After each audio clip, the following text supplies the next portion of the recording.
মেখে নিব পেঁয়াজটা। এই তো দিয়ে দিচ্ছি, এটাকে আমি ঢেকে দেবো এখন। দর্শক দেখুন, দেখুন দর্শক কি সুন্দর মাশাআল্লাহ লাউ পাতাগুলা।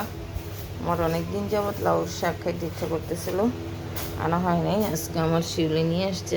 আমি পাতা দিয়ে একটা রেসিপি করব, কারণ এখানে যেহেতু বড় বড় পাতা, তাই আমি একটা রেসিপি করবো পাতা দিয়ে।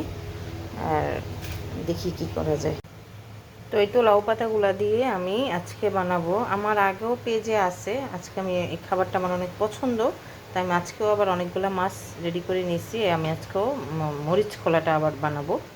তো লাউ পাতাটাকে অনেকে সিদ্ধ করে একটু নরম করে নেয়, আমি লবণ পানি দিয়ে এটাকে নরম করে নিছি, তাহলে এটার মধ্যে ভালোভাবে বাসটা সুন্দর মতন হবে, ফেটে যাবে না।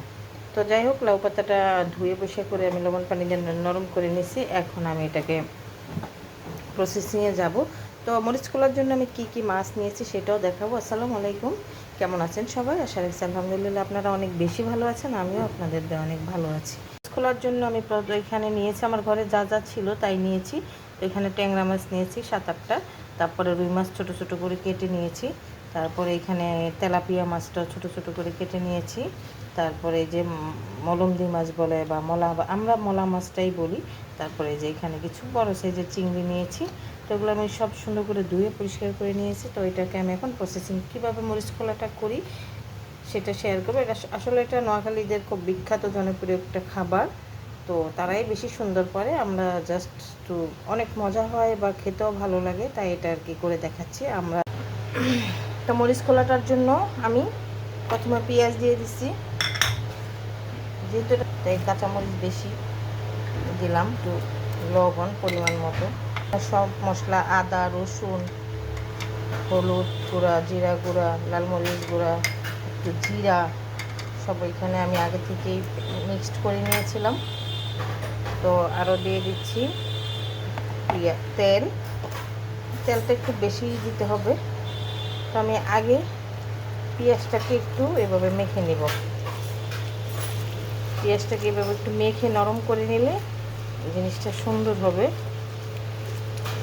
যেভাবে একটু দেখুন কি পরিমাণ নরম হয়েছে, তো দেখুন কতটা সুন্দর হয়েছে মাশাআল্লাহ। এখানে খেতে মন চাইতেছে, মনে হইতেছে। তো আমি এখন একে একে মাছগুলো দিয়ে দিব। প্রথমে দিয়ে দিচ্ছি তেলাপিয়া, তারপরে দিয়ে দিচ্ছি রুই মাছটা, সরি এটা কাতল মাছ, ট্যাংরা, মলা মাছ।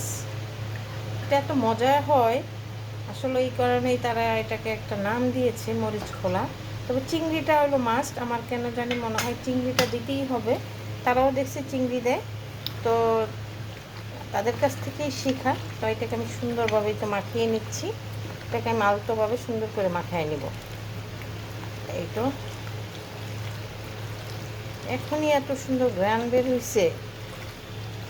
তো এত সুন্দর একটা খাবার মজা করে রান্না করে পরিবেশন করে সবাইকে দেখানো, নোয়াখালীর মানুষদেরকে অনেক অনেক ধন্যবাদ। আমি এমনিতে নোয়াখালীর আত্মীয়। তারপরে এই তো ফিনিশিংয়ে দিয়ে দিচ্ছি ধনিয়া পাতা।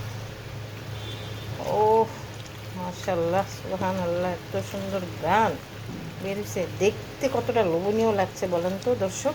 দেখুন বাসায় বানিয়ে খায়া দেখবেন, অনেক মজার একটা খাবার। তো আমি আগে যে রেসিপিটা দিয়েছিলাম, তো আমি আবার একটু মজার মাছ দিই নি, তো সেই জন্য আজকে আবার একটু শেয়ার করলাম। সবগুলো এখানে মজার মাছ। দেখুন একটু পাতাটাকে আমি এখন সুন্দর করে ভালোভাবে তেল দিয়ে নেব।